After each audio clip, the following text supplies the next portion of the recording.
Hello बच्चों, तो चलिए इस प्रश्न को पढ़ते हैं। 12 न्यूटन का एक बल एक वस्तु पर लगा है। एक समय अंतराल में वस्तु 20 सेंटीमीटर विस्थापित होती है। इस अवधि में बल द्वारा किया गया कार्य विकल्प ए अवश्य ही 2.4 न्यूटन के बराबर होगा। विकल्प बी अवश्य ही 2.4 न्यूटन से कम होगा। विकल्प सी अवश्य ही 2.4 न्यूटन से अधिक होगा। और विकल्प डी 2.4 न्यूटन से कम हो सकता है। ठीक है, तो हमें चारों विकल्पों में से सही विकल्प का चयन करना है। तो प्रश्न में आगे बढ़ने से पहले इस प्रश्न से संबंधित जो मुख्य अवधारणा है उसकी हम चर्चा कर लेते हैं। ठीक है, तो यहाँ पे देखो, जो कार्य है, कार्य को हम W से दर्शाते हैं। तो इसका जो सूत्र होता है वो क्या होता है? बल। बल यानी कि हमारा F हो गया, गुणा में विस्थापन। बल गुणा में विस्थापन यानी कि हमारा S हो गया। और यहाँ पर गुणा में क्या आता है? कोस थीटा, जहां पर थीटा क्या होता है? थीटा हमारा बल तथा विस्थापन दोनों के मध्य का कोण है। बल व विस्थापन के मध्य का कोण, के मध्य का कोण।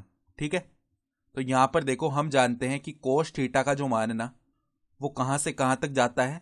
कोस थीटा का मान -1 से 1 के बीच रहता है सदैव। ठीक है, तो संवृत अंतराल में आएगा। मतलब कम से कम कोस थीटा का मान क्या हो सकता है? -1। और अधिकतम मान क्या हो सकता है? 1 हो सकता है। तो अब इस सवाल के मुख्य हल में चलते हैं। ठीक है, तो हमें देखो, बल यानी कि F का मान दिया हुआ है 12 न्यूटन, और विस्थापन यानी S का मान हमें दिया हुआ है 20 सेंटीमीटर। तो 20 सेंटीमीटर को मीटर में बदलेंगे तो 20 गुणा में 10 की घात -2 मीटर, ये हो गया। तो अब अगर कार्य निकालेंगे ना W, तो वो क्या आएगा? देखो, बल यानी कि 12 न्यूटन गुणा में जो हमारा विस्थापन यानी 20 गुणा 10 की घात -2 इतना मीटर, और गुणा में आ जाएगा कोस थीटा। ठीक है, हमें बल और विस्थापन के मध्य का कोण नहीं बताया हुआ है। तो अब देखो, यहाँ पे 12 गुणा में 20 240 होगा, तो 240 और 10 की घात -2, तो बट्टा में 100 लिख सकते हैं, और यहाँ पे गुणा में कोस थीटा है। ठीक है, तो ये क्या बन गया? 2.4 कोस थीटा। ठीक है, तो अब देखो 2.4 कोस थीटा ये आया।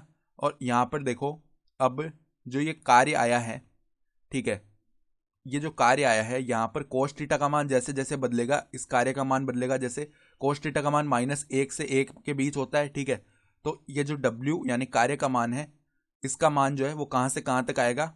-2.4 से 2.4 तक, इनके बीच में इसका मान आ सकता है। ठीक है, तो यहां पर देखो, सबसे जो उपयुक्त विकल्प है वो हमारा कौन सा होगा? डी होगा। क्योंकि देखो, बाकी तीनों विकल्पों में तो अवश्य की बात करी गई है, और अवश्य की हम बात कर ही नहीं सकते क्योंकि हमें थीटा बताया हुआ ही नहीं है कोण क्या है। ठीक है, तो पहले में बोला अवश्य ही 2.4 के बराबर होगा, तो ये तो नहीं होगा।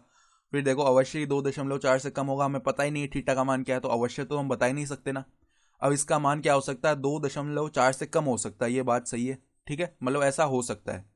तो विकल्प डी हमारा सबसे उपयुक्त यानी कि सही विकल्प हो गया। तो आशा करता हूं कि आपको ये प्रश्न समझ में आया होगा। धन्यवाद।